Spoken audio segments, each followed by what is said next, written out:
नमस्कार, मैं हूं संदीप ग्रोवर और मनी मास्टर की खास श्रृंखला में आपका स्वागत है।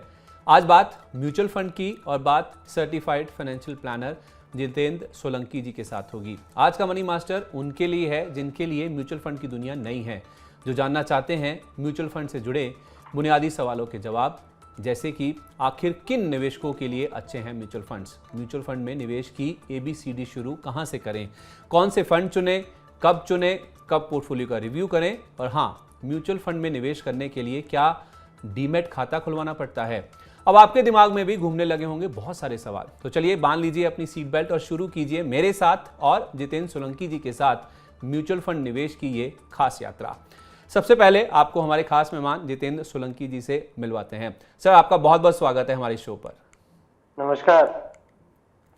आपको बता दें, जितेंद्र जी एक SEBI registered certified financial planner हैं और पर्सनल फाइनेंस से जुड़ी कुछ किताबें भी लिख चुके हैं। फाइनेंशियल प्लानिंग की दुनिया में ये 1 दशक से ज़्यादा का अनुभव रखते हैं। तो आइए जितेंद्र जी के इस लंबे अनुभव का हम भी फायदा उठाते हैं और उनसे आज म्यूचुअल फंड्स की दुनिया के गुर सीखते हैं। जितेंद्र सर, मेरा पहला सवाल आपसे यही है कि एक केस स्टडी से इनफैक्ट हम शुरुआत करते हैं, एक एग्जांपल लेकर, कि अगर कोई एक 25 साल का अनमैरिड व्यक्ति म्यूचुअल फंड में निवेश की शुरुआत करना चाहता है, तो निवेश शुरू करने से पहले ऐसे कौन से बेसिक फर्स्ट फ्यू फैक्ट्स हैं जो उस निवेशक को देखने चाहिए या जिन बातों का उसे ध्यान रखना चाहिए? देखिए, हम उस एज की बात कर रहे हैं जहाँ पे लक्ष्य बहुत कम होता है। ऐसी एक तो एज ग्रुप होता है जहाँ पे कि कोई बड़े लक्ष्य नहीं है, कोई लंबी अवधि का लक्ष्य नहीं है, और रिस्क एपेटाइट शायद अच्छा हो सकता है, ज्यादा रिस्क लेने की क्षमता हो सकती है। तो उस तरह का एज ग्रुप है। अब एक 25 साल का व्यक्ति जब निवेश के लिए शुरुआत करता है तो सबसे ज्यादा क्या देखता है कि मुझे कहाँ सबसे ज्यादा अच्छा रिटर्न मिलेगा। तो लेकिन शुरुआत में ही अगर आप रिटर्न पे चले जाएंगे तो वो एक गलत जो है इन्वेस्टिंग हो जाएगा। तो जब एक 25 साल का व्यक्ति, एक युवक जब निवेश के लिए जाता है तो पहली बात लंबी अवधि का सोच के चले। जो भी निवेश कर रहा है वो लंबी अवधि के लिए निवेश हो, और क्योंकि जैसे मैंने कहा रिस्क एपेटाइट लेने की क्षमता अच्छी होती है तो शेयर बाजार से निवेश शुरू कर सकता है और कुछ ऐसे फंड में निवेश कर सकता है जो उसको आगे चल के बेहतर रिटर्न दे सकते हैं। लेकिन मेरी राय में एक 25 साल के व्यक्ति के लिए ये समझना बहुत जरूरी है कि निवेश वो जिस प्रोडक्ट में करेगा उस प्रोडक्ट के फीचर्स क्या है, उसका रिटर्न कैसे बनता है, और वो किस तरीके से वर्क करेगा, कैसे बाजार का उतार चढ़ाव होगा। तो मेरी राय में ये समझना बहुत जरूरी है। और एक 25 साल का व्यक्ति, इतना समय होगा उसके पास कि वो थोड़ा सा पढ़ ले, समझ ले और इन बातों का ज्ञान ले ले कि आखिर ये म्यूचुअल फंड जैसी जो प्रोडक्ट है, जो सिक्योरिटीज है, उसमें निवेश किस तरीके से वर्क करता है। तो ये जो बेसिक प्रिंसिपल है, बेसिक प्रिंसिपल आपको समझदारी से ही आ सकता है जब आप थोड़ा पढ़ते हैं और आपको वो ज्ञान होता है कि आखिर ये निवेश कैसे वर्क करेगा। ठीक है सर, मैंने तो एक हाइपोथेटिकल एक एग्जांपल ले लिया था, एक केस स्टडी के तौर पे आपसे शुरुआत करी थी पूरा ये जो म्यूचुअल फंड है उसके बारे में समझने के लिए। जब आप कह रहे हैं कि कोई 25 साल का व्यक्ति, उसके लिए जो लक्ष्य हैं वो निर्धारित करने थोड़े से मुश्किल होते हैं क्योंकि बहुत दूर की बात होती है, तो पहले तो आप फिर यही समझा दीजिए कि किस तरह के लक्ष्य के लिए जो म्यूचुअल फंड्स हैं वो सही विकल्प माने जाते हैं। देखिए, वैसे तो म्यूचुअल फंड के अंदर हर तरह के लक्ष्य के लिए आप निवेश कर सकते हैं। आप लंबी अवधि के लिए भी कर सकते हैं, छोटी अवधि के लिए भी कर सकते हैं। लेकिन म्यूचुअल फंड अगर हम इसी एज ग्रुप में लेते हैं, 25 साल का व्यक्ति अगर निवेश करता है तो रिटायरमेंट या एक बड़ी लंबी अवधि का जो गोल है उसके लिए वंडर्स की तरह वर्क कर सकता है। यानी कि जहां पे उसके पास 20 या 25 साल का होराइजन है तो उसके लिए बहुत अच्छा वर्क कर सकता है कि वो कम निवेश से, यानी कि कम कंट्रीब्यूशन से बहुत ज्यादा कॉर्पस इकट्ठा कर सकता है। तो जब एक मान लीजिए 25 साल का या 25 में हम 20 साल का निवेश लेते हैं कि 20 साल के लिए वो निवेश करने जा रहा है और 1500-2000 से रुपये मंथली से वो निवेश शुरू करता है। तो शेयर बाजार में अगर निवेश करता है, इक्विटी म्यूचुअल फंड में निवेश करता है तो कंपाउंडिंग इफेक्ट उसको मिलता है, और कंपाउंडिंग जो रिटर्न उसको मिलते हैं उससे कम कंट्रीब्यूशन के साथ वो बहुत ज्यादा जो है निवेश कर सकता है। तो एक लक्ष्य बना के चले जब भी आप म्यूचुअल फंड में निवेश करते हैं, और लक्ष्य लंबी अवधि में कुछ भी हो सकता है। हो सकता है आपको 10 साल के बाद, 15 साल के बाद घर खरीदना हो, और रिटायरमेंट की शुरुआत जो आप इस एज ग्रुप से कर सकते हैं कि थोड़ा पैसा जो है आप सिर्फ लंबी अवधि में जो आपके रिटायरमेंट के बाद कम आएगा उसके लिए आप निवेश करते चलें। और इसके अलावा और भी जो है लक्ष्य हो सकते हैं, तो लक्ष्य निर्धारित आप कर सकते हैं। इसके अलावा छोटी अवधि के लिए भी किया जा सकता है। आप फिक्स डिपॉजिट में निवेश करते हैं, अगर आप हायर टैक्स स्लैब में आते हैं और आपको जो है थोड़ा सा बेटर रिटर्न चाहिए तो आप डेट म्यूचुअल फंड में निवेश कर सकते हैं और 3 साल के बाद टैक्स एफिशिएंसी जो है उसका जो है लाभ ले सकते हैं, तो आपको बेहतर रिटर्न इसमें मिलेगा। सर, इनफैक्ट आपने एफडीज की बात करी। मेरा अगला सवाल इनफैक्ट आपसे यही था। आपने बोला कि किसी भी तरह के लक्ष्य के लिए आप म्यूचुअल फंड्स में निवेश कर सकते हैं। लंबी अवधि के लिए काफ़ी सारे गोल्स होते हैं, जैसे कि आपकी शादी हुई, आपको घर खरीदना है, आपके बच्चे होंगे तो उनकी जो पढ़ाई लिखाई है उसका खर्चा है वो आपको देखना है, और सबसे बड़ा गोल जो हर किसी की लाइफ में होता है वो ये होता है कि जब वो रिटायर होगा तो वो अपने जो एक्सपेंसेस है वो कैसे मीट कर पाएगा। वो भी आप अगर स्टार्ट ऑफ द करियर यानी कि जितनी जल्दी शुरू कर लेंगे, जितना लंबी अवधि के लिए निवेश करेंगे उतना ही बेहतर होगा। तो मेरा इनफैक्ट आपसे ये जो डेट मार्केट की आपने बात करी, अगला सवाल इसी से जुड़ा था कि शेयर बाजार की तरह क्या डेट मार्केट में निवेश के लिए भी म्यूचुअल फंड ठीक होते हैं? अगर ऐसा है तो थोड़ा इसके बारे में थोड़ा डिटेल में बताइए। हमारे कुछ जो छोटी अवधि के निवेशक हैं जो छोटी अवधि में पैसा लगाना चाहते हैं, या स्पेसिफिकली जैसे आपने बोला एफडीज में पैसा लगाते हैं, तो एफडीज के बनस्पत अगर म्यूचुअल फंड डेट रूट में अगर वो जाते हैं तो किस तरह से एफडी के मुकाबले वो बेहतर रिटर्न कमा सकते हैं? देखिए, डेट म्यूचुअल फंड के अंदर भी अलग अलग कैटेगरीज बना दी गई है। हर कैटेगरी का जो अंडरलाइन इन्वेस्टमेंट होता है वो अलग होता है। अगर आप 6 महीने से साल भर के लिए निवेश करना चाहते हैं तो अल्ट्रा शॉर्ट टर्म फंड, लो ड्यूरेशन जैसी कैटेगरीज है, उनका अंडरलाइन इन्वेस्टमेंट जो होता है वो इतने साल की सिक्योरिटीज तक निवेश करता है। फिर शॉर्ट टर्म म्यूचुअल फंड हो जाते हैं जो 2 से 3 साल की सिक्योरिटीज में निवेश करते हैं। तो डेट म्यूचुअल फंड में अलग अलग कैटेगरीज बन गई हैं। अब फिक्स डिपॉजिट में जो इन्वेस्टर निवेश करते हैं उनके लिए डेट म्यूचुअल फंड किस तरीके से बेहतर हो जाता है कि जब आप 3 साल से ज्यादा निवेश रखते हैं डेट म्यूचुअल फंड में तो आपको जो टैक्सेशन है वो डेट म्यूचुअल फंड में बेहतर मिलता है। और जब टैक्स आपको बेहतर मिलेगा, इसमें टैक्स एफिशिएंसी आपको ज्यादा मिलेगी, तो आपका रिटर्न अपने आप जो है वो बढ़ जाता है। तो फिक्स डिपॉजिट के मुकाबले डेट म्यूचुअल फंड में टैक्स एफिशिएंसी मिलती है। दूसरा, फिक्स डिपॉजिट में एक फिक्स रिटर्न आपको मिल गया, उसमें रिटर्न घटेगा नहीं और बढ़ेगा नहीं। डेट म्यूचुअल फंड में आपका रिटर्न जो है बढ़ भी सकता है। तो इसके कंपैरिजन में आपको रिटर्न ज्यादा कमाने की अपॉर्चुनिटी आपको डेट म्यूचुअल फंड में मिलती है कि जहां एक फिक्स डिपॉजिट में आप निवेश करते हैं वहां अलग अलग कैटेगरीज की डेट म्यूचुअल फंड में निवेश करके आप अपने रिटर्न को बेहतर कर सकते हैं। तो ये ऑप्शन जो है आपको डेट म्यूचुअल फंड में मिलता है एक फिक्स डिपॉजिट के इन्वेस्टर्स को। तो मेरी राय में अगर इस तरीके से यूज किया जाए तो डेट म्यूचुअल फंड एक अच्छा ऑल्टरनेटिव हो सकता है। ओके, तो अगर आप एफडी में अपना पैसा रखते हैं तो जितेंद्र सर हमें बता रहे हैं कि आपका जो रिटर्न है वो कहीं ना कहीं फिक्स हो जाता है, पहले से निर्धारित होता है कि आपको इतना ब्याज मिलेगा, वो बढ़ नहीं सकता है। लेकिन म्यूचुअल फंड्स में खासतौर पे अगर आप डेट रूट को फॉलो करते हैं, उसको अपनाते हैं, तो कई सारी कैटेगरीज होती हैं जिसमें आप निवेश कर सकते हैं डेट मार्केट्स में। अगर आप म्यूचुअल फंड का रास्ता अपनाते हैं तो उसमें आप अपने जो रिटर्न्स हैं उनको इन्हेंस कर सकते हैं, उनको बढ़ा सकते हैं। ये विकल्प भी आपके पास मौजूद है अगर आप एफडी के बनस्पत म्यूचुअल फंड का रूट अपनाते हैं। तो सर, ये तो मोटा मोटी बात होगी, हमने पूरा म्यूचुअल फंड्स का जो स्ट्रक्चर है उसमें निवेश के जो तरीके हैं, जो एक लक्ष्य की बात हुई वो भी हमने समझ लिया, शॉर्ट टर्म लॉन्ग टर्म भी समझ लिया। अब थोड़ा प्रैक्टिकलिटी वाले पार्ट पे आते हैं।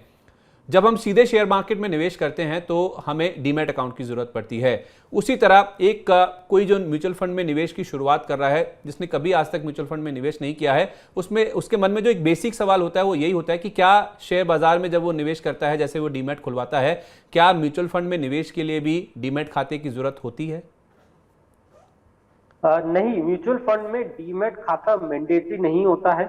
अगर कोई एक निवेशक जिसको कोई जानकारी नहीं है और वो म्यूचुअल फंड में निवेश करना चाहता है तो वो ऑनलाइन अगर जानते हैं तो ऑनलाइन निवेश कर सकते हैं प्लेटफॉर्म के जरिए, वरना आप किसी भी पास के किसी भी बैंक ब्रांच में अगर आप जाएंगे तो आप म्यूचुअल फंड में आसानी से निवेश कर सकते हैं। आप ऑनलाइन भी निवेश कर सकते हैं, आप फिजिकल फॉर्म भर के, जैसे आप बैंक अकाउंट ओपनिंग का फॉर्म भरते हैं इसी तरीके से म्यूचुअल फंड में फिजिकल फॉर्म भर के भी आप निवेश कर सकते हैं। तो निवेश के आपके कई सारे रास्ते उपलब्ध हैं निवेश करने के, जो सरल है, जो आपको अपने घर के पास की कोई भी ब्रांच है उसमें आपको मिल जाएगा। बैंक में मिल जाएगा, पोस्ट ऑफिस में मिल जाएगा, इस तरह से और इंटरमीडियरी हैं उनकी ब्रांचेस में आपको मिल जाएगा और आप आसानी से जो है म्यूचुअल फंड में निवेश कर सकते हैं। डीमैट ऑप्शन भी अवेलेबल है म्यूचुअल फंड में, बट वो वन ऑफ द ऑप्शंस है। ऐसा नहीं है कि डीमैट खाता इसमें आपको जरूरी है। जैसे मैंने कहा, आप फिजिकल भी आप म्यूचुअल फंड में निवेश कर सकते हैं। ठीक है, तो शेयर बाजार में जैसे आप निवेश करते हैं तो आपके लिए डीमैट खाता अनिवार्य होता है, मैंडेटरी होता है। उस प्रकार म्यूचुअल फंड में अगर आप निवेश करना चाहते हैं तो मैंडेटरी नहीं, आपको अनिवार्य नहीं है कि डीमैट खाता होगा तभी आप म्यूचुअल फंड में निवेश कर सकते हैं। और आपके पास ऑफलाइन ऑनलाइन ये दोनों ऑप्शन है कि आप चाहें तो किसी पास में आपके जो कोई ब्रांच है, कोई डिस्ट्रीब्यूटर है, कोई बैंक है, उसमें भी जाके फॉर्म भर के भी, और आप चाहें तो ऑनलाइन भी किसी म्यूचुअल फंड में निवेश कर सकते हैं। तो उस लिहाज से देखा जाए, शेयर बाजार के मुकाबले देखा जाए तो शायद थोड़ा सा ये तरीका आपको आसान नजर आएगा अगर आप म्यूचुअल फंड में निवेश करना चाहते हैं। सर, जब हम म्यूचुअल फंड में निवेश की शुरुआत करते हैं या कोई भी म्यूचुअल फंड चुनते हैं तो किसी भी म्यूचुअल फंड स्कीम में निवेश करने वक्त दो विकल्प होते हैं, एक है ग्रोथ और दूसरा है डिविडेंड ऑप्शन। एक निवेशक इन दोनों में से कौन सा विकल्प चुने, इसका फैसला कैसे किया जा सकता है? देखिए, डिविडेंड ऑप्शन जो होता है वो ज्यादातर अगर देखा जाए तो रेगुलर इनकम फ्लो में अच्छा यूटिलाइज होता है। लेकिन मेरी राय में अगर लंबी अवधि का निवेश है तो आपको हमेशा ग्रोथ ऑप्शन ही बेटर रहेगा, क्योंकि ग्रोथ ऑप्शन में क्या होता है कि आपका जो निवेश है वो निवेश हो रखा है और आपको कंपाउंडिंग, जितना भी आपका निवेश की वैल्यू हो जाती है उस पर आपको कंपाउंडिंग इम्पैक्ट मिलेगा। तो अगर लंबी अवधि का निवेश है तो आप ग्रोथ ऑप्शन में निवेश कीजिए। डिविडेंड ऑप्शन आप वहां सिलेक्ट कर सकते हैं जहां आप कुछ रेगुलर इनकम फ्लो चाहते हैं, वहां पे आप डिविडेंड ऑप्शन को चूज कर सकते हैं। लेकिन निवेशक को ये ध्यान में रखने की जरूरत है कि डिविडेंड ऑप्शन आपकी के प्रॉफिट में से आता है, अलग से डिविडेंड नहीं आता है। तो अगर आपने किसी म्यूचुअल फंड में 10 रुपए निवेश किया है और अगर वो 11 रुपए हो गया है, अगर 0.5 डिविडेंड डिक्लेयर होता है तो आपका जो है निवेश भी 0.5 से कम हो जाएगा। तो जो डिविडेंड है वो आपके प्रॉफिट में से ही डिक्लेयर होता है। तो मेरी राय में डिविडेंड ऑप्शन केवल उस समय चुने अगर आपको रेगुलर इनकम की जरूरत है। हालांकि रेगुलर इनकम में और भी अच्छे ऑप्शंस अवेलेबल हैं, लेकिन अगर आप लंबी अवधि का निवेश कर रहे हैं तो आप ग्रोथ ऑप्शन को चुने। और लंबी अवधि का मतलब है 3 से 5 साल या इससे ज्यादा का अगर निवेश आप करना चाहते हैं तो आप ग्रोथ ऑप्शन को ही लेके। ठीक है, अगर आप डिविडेंड का ऑप्शन चुनते हैं तो केवल तभी चुनें अगर आपको रेगुलर इनकम की ज़रूरत है। जैसे खास तौर पे जब रिटायरमेंट हो जाती है उसके बाद जब आपके पास कोई इनकम का सोर्स नहीं होता तब शायद आपको डिविडेंड का ऑप्शन चूज़ करना चाहिए, क्योंकि आपके जो प्रॉफिट्स होते हैं उसी में से ही आपको डिविडेंड मिलता है। तो अगर आप लंबी अवधि का निवेश कर रहे हैं, कम से कम 3 से 5 साल का, जैसे हमें जितेंद्र सर बता रहे हैं, तो आपको ग्रोथ का ही ऑप्शन चुनना चाहिए, क्योंकि आपका जो पैसा है, जो आपके रिटर्न आते हैं वो दोबारा निवेश होते रहते हैं। उससे आपको कंपाउंडिंग का जो फायदा है वो कहीं ना कहीं मिलता है, जिससे आपके जो रिटर्न की जो गुंजाइश है, अच्छे रिटर्न मिलने की गुंजाइश है, वो कहीं ना कहीं बढ़ जाती है।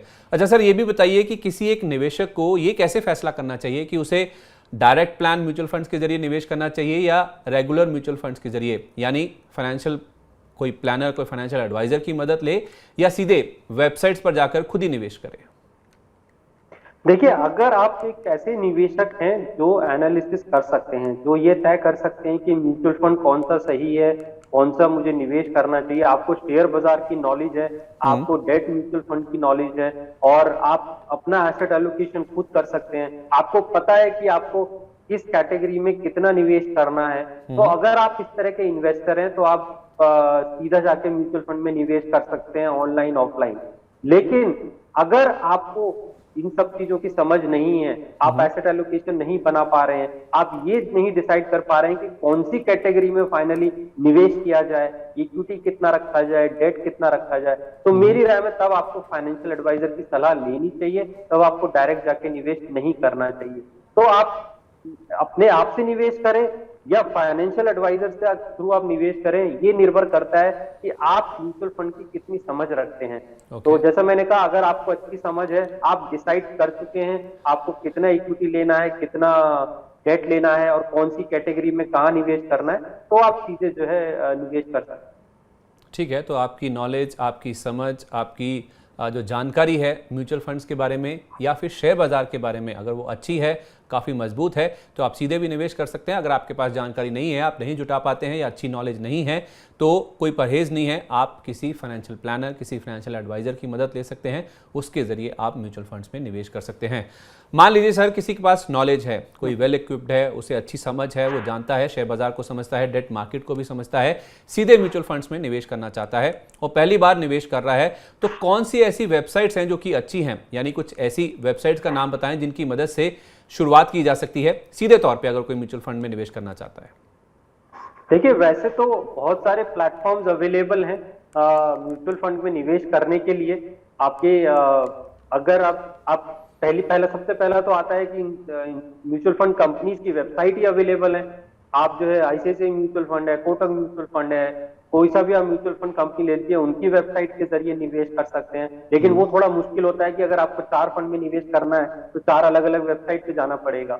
इसके अलावा ऑनलाइन प्लेटफॉर्म है, जैसे म्यूचुअल फंड यूटिलिटी है, वो प्लेटफॉर्म अवेलेबल है। अब एमएफ सेंट्रल आ गया है, एमएफ सेंट्रल के जरिए आप निवेश कर सकते हैं और मल्टीपल म्यूचुअल फंड स्कीम में एक ही प्लेटफॉर्म के जरिए निवेश कर सकते हैं। कैम्स रजिस्ट्रार का अपना प्लेटफॉर्म है। तो इस तरीके से बहुत सारे प्लेटफॉर्म अवेलेबल हैं जिसपे आप जाके जो है म्यूचुअल फंड में निवेश कर सकते हैं। और जो भी बैंक में खाता रखता है, मेरी राय में बैंक के जरिए भी ये ऑप्शन उपलब्ध है कि आप निवेश कर सकते हैं, अपना ऑनलाइन निवेश कर सकते हैं। तो प्लेटफॉर्म आपको बहुत सारे अवेलेबल हैं जिसके जरिए जो है आप सीधा म्यूचुअल फंड में निवेश कर सकते हैं। ठीक है, तो हमने म्यूचुअल फंड में निवेश की पूरी तैयारी कर ली। कैसे निवेश करना है, लक्ष्य कैसे निर्धारित करना है, ऑप्शंस क्या क्या अवेलेबल है, क्या सीधे निवेश करना चाहिए, किसी एक्सपर्ट की मदद लेके करना चाहिए, ये सब हमने सीख लिया। डीमैट खाते के बारे में भी जान लिया कि क्या ज़रूरी है या नहीं है। अब बात आती है कि जब हम निवेश की शुरुआत करते हैं, जब निवेश करने जा रहे होते हैं, तो एक ऑप्शन जो निवेशकों के सामने आता है सर, वो है सेक्टोरल म्यूचुअल फंड्स का। ये जो सेक्टोरल म्यूचुअल फंड्स होते हैं, ये किन निवेशकों के लिए अच्छे होते हैं, किनको ये वाला जो ऑप्शन है वो ऑप्ट करना चाहिए? देखिए, सेक्टर और म्यूचुअल फंड का मतलब है कि एक पर्टिकुलर सेक्टर में एक्सपोजर, फार्मा हो सकता है, बैंकिंग हो सकता है, ट्रांसपोर्ट सेक्टर हो सकता है। तो इस तरीके से सेक्टर का मतलब, सेक्टोरल फंड्स एक पर्टिकुलर सेक्टर में निवेश करते हैं और इसका जो रिस्क फैक्टर होता है वो बहुत ज्यादा होता है। वो इसलिए क्योंकि किसी भी सेक्टोरल फंड्स का जो परफॉर्मेंस है वो उस सेक्टर के परफॉर्मेंस पे डिपेंड करेगा। और अब अगर आपको सेक्टोरल म्यूचुअल फंड में निवेश करना है तो आपको एक समझ होनी चाहिए कि उस सेक्टर के बारे में थोड़ी सी ओपिनियन, वो सेक्टर कैसा परफॉर्म करेगा, क्या ये सेक्टर आगे चल के अच्छा परफॉर्म करेगा। कुछ सेक्टर्स ऐसे होते हैं जो एवरग्रीन होते हैं, जैसे बैंकिंग सेक्टर है, तो बैंकिंग सेक्टर क्योंकि बैंक हमेशा रहेंगे तो बैंकिंग सेक्टर परफॉर्म करते हैं। कुछ स्पेसिफिक सेक्टर्स हो सकते हैं जो अच्छा परफॉर्म करते हैं और कभी ऐसा पीरियड भी आ सकता है कि जो बहुत ही खराब परफॉर्मेंस मिले। हमने कुछ थीमेटिक में भी देखा था कि इंफ्रास्ट्रक्चर सेक्टर था, इंफ्रास्ट्रक्चर में बहुत खराब परफॉर्मेंस दिया, एक समय आया और फिर अच्छा परफॉर्म कर गए। अब क्योंकि सेक्टोरल फंड में जब आप निवेश करते हो तो आप एक हाई रिस्क पे जा रहे हैं, तो मेरी राय में किसी भी निवेशक के लिए सेक्टोरल फंड उसके पोर्टफोलियो का 5 से 10% का ही हिस्सा होना चाहिए, उससे ज्यादा नहीं होना चाहिए। अगर उससे ज्यादा आप करना चाहते हैं तो आपको अच्छी समझ होनी चाहिए उस सेक्टर के बारे में और उस सेक्टर के बारे में एक अच्छी नॉलेज आप रखें, तभी आप सोच सकते हैं। वरना मेरी राय में 5 से 10% अपने पोर्टफोलियो का हिस्सा सेक्टोरल फंड्स में रखें। और ज्यादातर निवेशक जो खुद से निवेश करते हैं उनके लिए उस सेक्टर को समझना थोड़ा चाहिए कि वो जिस सेक्टर में निवेश कर रहे हैं आखिर इस सेक्टर के क्या प्लस हैं, क्या माइनसेस हैं और ये कैसा परफॉर्म करेगा आगे। ठीक है, तो किसी आप सेक्टोरल फंड में निवेश करते हैं तो किसी पर्टिकुलर सेक्टर में क्योंकि वो निवेश जाता है तो उस सेक्टर की समझ होना बहुत ज़रूरी है। और उसमें आपका जो टोटल पोर्टफोलियो का साइज़ है, जितना कॉर्पस आप लगा रहे हैं, उसका 5 से 10% से ज़्यादा आपको नहीं निवेश करना चाहिए, ऐसा हमें जितेंद्र सर बता रहे हैं। चलिए सर, निवेश तो हो गया, म्यूचुअल फंड स्कीम्स का चुनाव भी हो गया, वो आपने हमें समझा दिया। पर यह भी बताइए कि म्यूचुअल फंड पोर्टफोलियो का इवैल्यूएशन कैसे किया जाता है, यानी कि पोर्टफोलियो की समीक्षा कैसे करनी चाहिए, म्यूचुअल फंड पोर्टफोलियो का रिव्यू कितने समय के बाद करना चाहिए? देखिए, म्यूचुअल फंड पोर्टफोलियो का रिव्यू पहले तो बहुत फ्रीक्वेंटली नहीं करना चाहिए। आप डेली बेसिस पे देख रहे हैं या आप मंथ ऑन मंथ रिव्यू कर रहे हैं, मेरी राय में वो बहुत ज्यादा हो जाता है। साल में एक बार आप म्यूचुअल फंड पोर्टफोलियो का रिव्यू कर सकते हैं, या कोई ऐसा इवेंट आपकी न्यूज में आता है जिससे कि आपको लगता है कि आपके पास ऐसी स्कीम्स हैं जिसपे इसका असर होगा, आपके पोर्टफोलियो पर असर होगा, उस समय आप ऐसा रिव्यू कर सकते हैं। बट साल में एक बार आपने म्यूचुअल फंड पोर्टफोलियो का रिव्यू कर लिया अपने लक्ष्य को जोड़कर, मेरी राय में वो इनफ है। इससे ज्यादा फ्रीक्वेंसी अपने पोर्टफोलियो को रिव्यू करने की जरूरत मुझे नहीं लगता कि किसी निवेशक को होगी, अनलेस एंड अनटिल, जैसा मैंने कहा, कोई ऐसा इवेंट आ गया है जिससे जो है पोर्टफोलियो जो है आपका चेंज हो सकता है। ठीक है, तो आप कह रहे हैं कि साल में एक बार आप अपना जो पोर्टफोलियो है उसे रिव्यू कर सकते हैं, उसकी समीक्षा कर सकते हैं। अगर कोई बहुत बड़ा इवेंट आ जाता है तो आप चाहें तो अपने पोर्टफोलियो को साल में चाहें तो 1, 2 या 3 बार भी रिव्यू कर सकते हैं, लेकिन अगर ऐसा कुछ भी नहीं होता है तो साल में एक बार रिव्यू कर लें, वो बहुत होता है अगर आप लंबी अवधि के निवेशक हैं।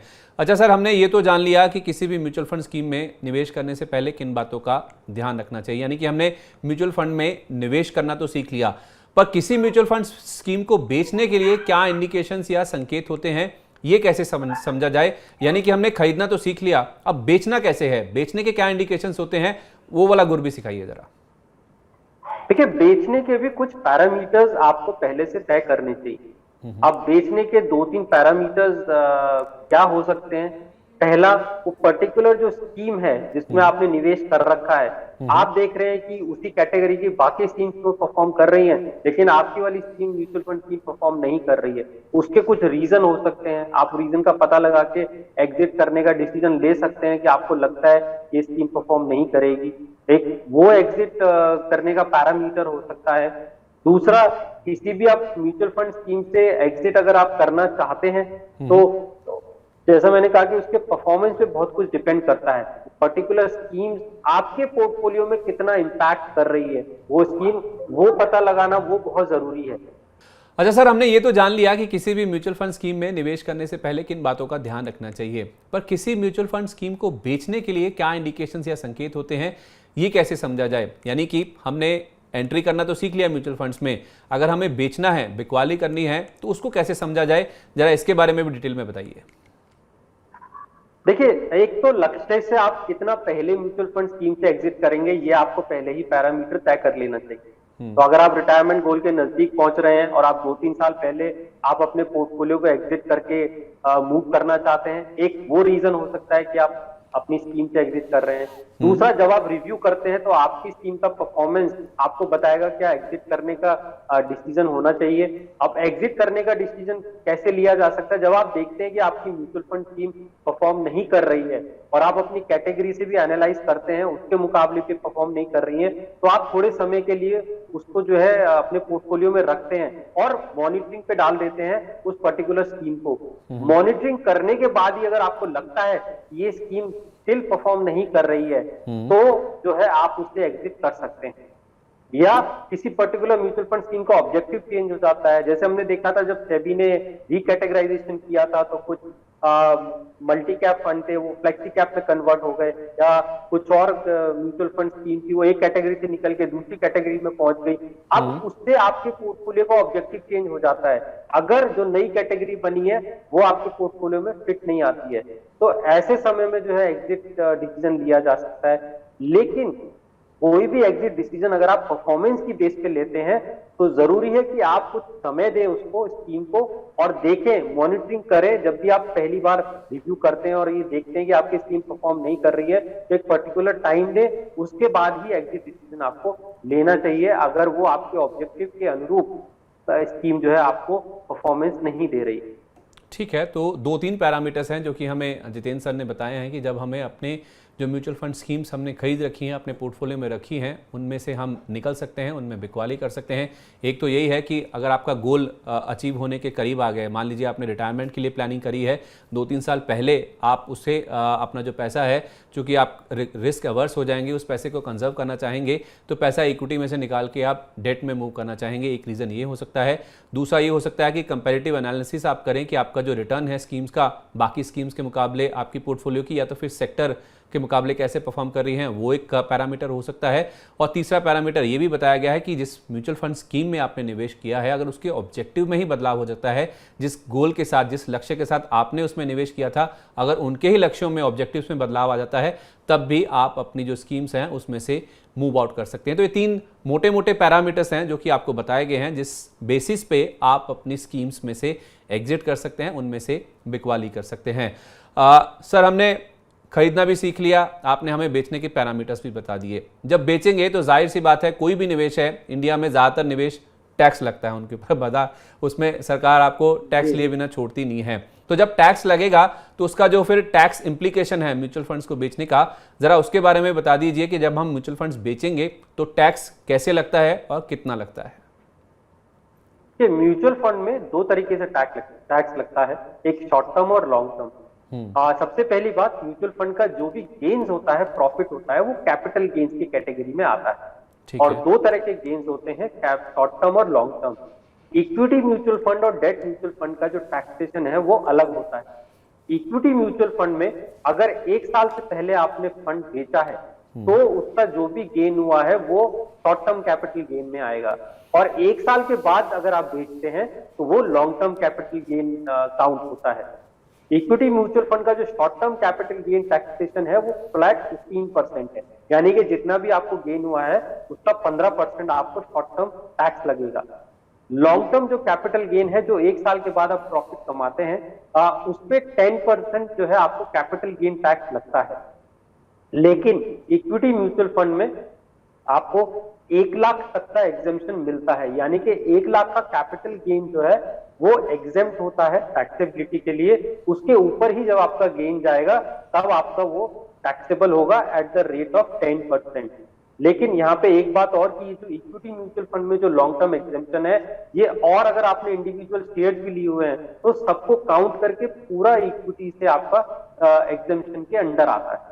ये इक्विटी म्यूचुअल फंड का कैपिटल गेन टैक्सेशन है। डेट म्यूचुअल फंड में जो शॉर्ट टर्म कैपिटल गेन है वो 3 साल से पहले माना जाता है, जो लॉन्ग टर्म कैपिटल गेन है वो 3 साल के बाद माना जाता है। यानी कि अगर आपने 3 साल से पहले डेट म्यूचुअल फंड को सेल किया है तो जो भी कैपिटल गेन है उस पे आपको शॉर्ट टर्म टैक्स लगेगा, और वो शॉर्ट टर्म टैक्स आपकी इनकम के अनुसार लगता है, यानी कि जितना भी गेन हुआ है वो आपकी इनकम में ऐड होता है, और जो भी आपकी टैक्स स्लैब है उसके अकॉर्डिंग शॉर्ट टर्म जो टैक्स लगता है। लॉन्ग टर्म जो कैपिटल गेन टैक्स है डेट म्यूचुअल फंड पे वो 20% रेट है, लेकिन उसके साथ इंडेक्सेशन बेनिफिट आपको मिलता है। तो इस तरीके से इक्विटी म्यूचुअल फंड और डेट म्यूचुअल फंड टैक्सेबल होते हैं। ठीक है, तो आपने हमें 2 बातें मोटा मोटी बताई हैं। वो ये है कि शॉर्ट टर्म और लॉन्ग टर्म, अगर आपका शॉर्ट टर्म का निवेश है तो टैक्स इम्प्लीकेशंस अलग हैं।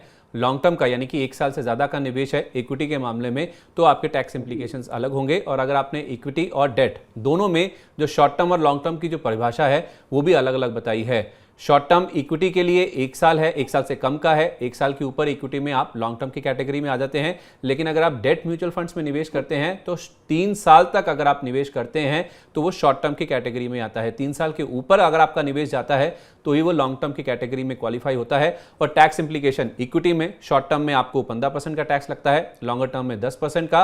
और डेट के मामले में अगर आपका शॉर्ट टर्म का निवेश है तो आपका शॉर्ट टर्म में जो टैक्स है आपकी टैक्सेबल इनकम में जुड़ता है, आपके टैक्स स्लैब के हिसाब से आपको टैक्स लगता है। और लॉन्गर टर्म का जो आपका टैक्स है वो आपने बोला सर 20%, राइट? यस, 20%, और उसमें इंडेक्सेशन बेनिफिट, इंडेक्सेशन का फायदा मिलता है। आपने सर ये भी कहा कि इक्विटी के केस में 1 लाख रुपए का 1 लाख तक का आपका जो कैपिटल गेन होता है वो एग्जेम्प्ट होता है म्यूचुअल फंड के रूट से, चाहे आप डायरेक्ट पैसा लगाते हैं तो वो आपको फायदा मिलता है। सर मेरा इसमें एक छोटा सा क्वेश्चन और भी था कि क्या ये 1 लाख का जो बेनिफिट है ये हर साल आपको मिलता है? जी हाँ, हर साल मिलता है आपको। ये 1 लाख का कैपिटल गेन है, हर साल अगर आप सेल आउट कर रहे हैं तो आप ये 1 लाख कैपिटल गेन एक्सटेंशन आपको एवरी ईयर मिलेगा। ठीक है, तो आपको हर साल 1 लाख रुपए तक का, अगर आप इक्विटी म्यूचुअल फंड्स में निवेश करते हैं तो 1 लाख तक का आपका जो कैपिटल गेन होता है, जो आपका मुनाफा बनता है, वो टैक्स से एग्जेम्प्ट होता है। उसके ऊपर फिर शॉर्ट टर्म या लॉन्ग टर्म के हिसाब से आपका जो टैक्स की देनदारी है वो आपको कैलकुलेट करनी होगी। सर मैं अपने आखिरी प्लीज इसमें एक क्लैरिफिकेशन, ये 1 लाख का जो कैपिटल गेन टैक्स एग्जेम्पशन है ये सिर्फ लॉन्ग टर्म पे अवेलेबल है, शॉर्ट टर्म पे एप्लीकेबल नहीं है। तो सिर्फ लॉन्ग टर्म पे ही आपको ये एग्जेम्पशन मिलेगा। और जैसा मैंने कहा कि इक्विटी म्यूचुअल फंड में आप निवेश करते हैं वहां है, लेकिन ये लॉन्ग टर्म कैपिटल गेन का एग्जेम्पशन आपने अगर इंडिविजुअल शेयर्स में किया है, म्यूचुअल फंड में भी निवेश कर रखा है, तो दोनों को कंबाइन करके देखा जाता है, तब आपको एग्जेम्पशन मिलता है ऑन टोटल। ठीक है, तो दोनों को मिला के, यानी कि सीधे शेयरों में निवेश कर रखा है और इक्विटी म्यूचुअल फंड्स में भी आपने अगर निवेश कर रखा है, तो वहां पे आपका जो कैपिटल गेन है उसको जोड़कर 1 लाख रुपए तक का जो एग्जाम्पशन है वो आप क्लेम कर सकते हैं। उसके बाद फिर आपकी टैक्स देनदारी बनती है, बशर्ते आपका लॉन्ग टर्म का निवेश है, जैसे हमें जितेंद्र सर बता रहे हैं। सर, अब मैं अपने आखिरी सवाल की ओर बढ़ रहा हूं, वो ये है कि एक म्यूचुअल फंड पोर्टफोलियो में अधिकतम कितनी स्कीम्स होनी चाहिए? देखिए, मेरी राय में एक म्यूचुअल फंड में अधिकतम जो है 6 से 7 स्कीम्स आपकी ऑन टोटल होनी चाहिए। और बहुत सी रिसर्च जो है वो ये बताती भी है कि जहां 7 से ज्यादा स्कीम आप करते हैं वहां डाइवर्सिफिकेशन खत्म हो जाता है, डाइवर्सिफिकेशन बेनिफिट आपका खत्म हो जाता है। मेरी राय में 6 से 7 स्कीम आप मैक्सिमम रखिए, अलग अलग कैटेगरीज की इसमें स्कीम होनी चाहिए, और इससे ज्यादा स्कीम का जो है वो बहुत ओवरलैपिंग हो जाएगा और डाइवर्सिफिकेशन बेनिफिट आपको कुछ नहीं मिलेगा। तो मैक्स टू मैक्स 6 या 7 स्कीम्स आपके पोर्टफोलियो में, इससे ज्यादा मेरी राय में आपको रखने की जरूरत नहीं है। ठीक है, तो मैक्स टू मैक्स 6 से 7 स्कीम्स आप अपने पोर्टफोलियो में रख सकते हैं। उससे ज़्यादा अगर आप अपने पोर्टफोलियो में स्कीम्स रखते हैं तो जो डाइवर्सिफिकेशन एक जो बड़ा टारगेट होता है, वो जो टारगेट है वो कहीं ना कहीं आपसे मिस हो जाएगा। जितेंद्र सर, इसी के साथ आपका बहुत बहुत शुक्रिया मनी मास्टर की इस खास श्रृंखला में आज हमारे साथ जुड़ने के लिए, अपना समय देने के लिए, और बहुत ही आसान तरीके से म्यूचुअल फंड से जुड़ी पूरी जानकारी हमारे दर्शकों के साथ साझा करने के लिए। चलिए, तो मनी मास्टर के आज के एपिसोड को यहीं समेटते हैं। हमें उम्मीद है कि दर्शकों की समझ को और सहज बनाने की मनी मास्टर की एक खास पहल आपको पसंद आई होगी। आज के लिए बस इतना ही। मनी मास्टर के अगले एपिसोड में बाजार के एक और एक्सपर्ट के साथ, शेयर बाजार से जुड़े एक नए टॉपिक के साथ आपसे फिर मिलेंगे। तब तक आप देखते रहिए मनी 9। नमस्कार।